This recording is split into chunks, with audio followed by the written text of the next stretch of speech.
Yana aytib o'tish kerak bo'lgan bir narsa, mana hunar egalari bor. Hunarmandlar bor. Birodarlar, mana shu hunarimizni ihsoni, zakoti bo'lar ekan. Ayrim o'rinlarda muhtoj bo'lgan odamga shu xizmatni qilib pulini olmay qo'yishligimiz.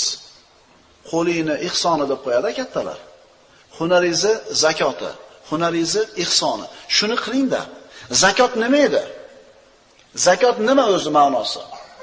Poklanish bitta ma'nosi, unib o'sish ikkinchi ma'nosi. Shu hunaringizda unib o'sib, baraka topishlikni, rivojlanishlikni xohlasangiz, ihson qilib turing. Qo'lingizni ihsoni, hunaringizni zakoti. Bilyapsiz, pul yetmayapti bolaga, bo'l ketavering, roziman deb qo'ying yo'g'iga. Ishonavering, kam bo'lmaysiz. Alloh baraka bersin deydi, hali hijolat olib turgan odamchi klient. U chin ko'ngildan duo qildi. Hali dejurniy duo emas u. Unaqa emas bu. Mashinasini remont qildirdi yoki qandaydir bir uydagi bir jihozni remont qildirdi-da, puli yetmayapti, hijolat olib turibdi. 10 so'mlik narsaga 8 so'm puli bor ekan. Yo'q. Kvadrati manchadan. Albatta sizlarning mehnatinglar, ixtiyoringlar, xohlamasanglar qilmay qo'rasizlar.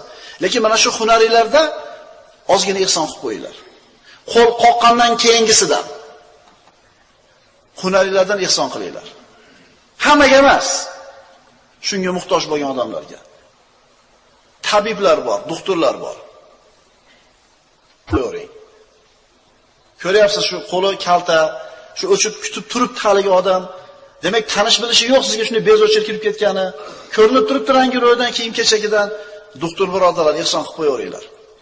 O'sha bitta qilgan ukolingizga pul olmay qo'ying. Alloh uchun ketavering amaki. Hammamizga duo qilib qo'ysangiz bo'ladi. Devoraveringlar. Va har bitta hunar egasi o'ziga tegishli gap chiqarib olsin shu yerdan. Lekin ana shu qilingan hunarimizdan qilingan ihson ustimizga kelayotgan bir musibat yoki qazo, melish bo'lsin, katta bo'lsin. Masalan, qayerga borib dokument topshirishni bilmayapti birodar. Bir narsani dokumentini bilmaydi. Vaqtingiz bormi? Yurda olib borib ko'rsin. Menga olib topshirasan dedi. Shu ham bitta mushkulani hal bo'lishi. Menga nima degan bo'lib ketganmiz. Hay, menga nima kerak bor, boshimga g'alaba qilib, bilgan ishini qilsin bor. Xuddi shunaqa. Sen ham Allohning yordamidan qolaverasan. Senga ham Allohning yordami bo'lmaydi. Chunki sen musulmon birodaringni bitta mashaqqatini qo'lingdan kelib turib, bo'sh bo'lib turib yengillatib qo'ymading. Duolarimizni ijobat bo'lishidan to'sadigan narsalar mashalar birodarlar.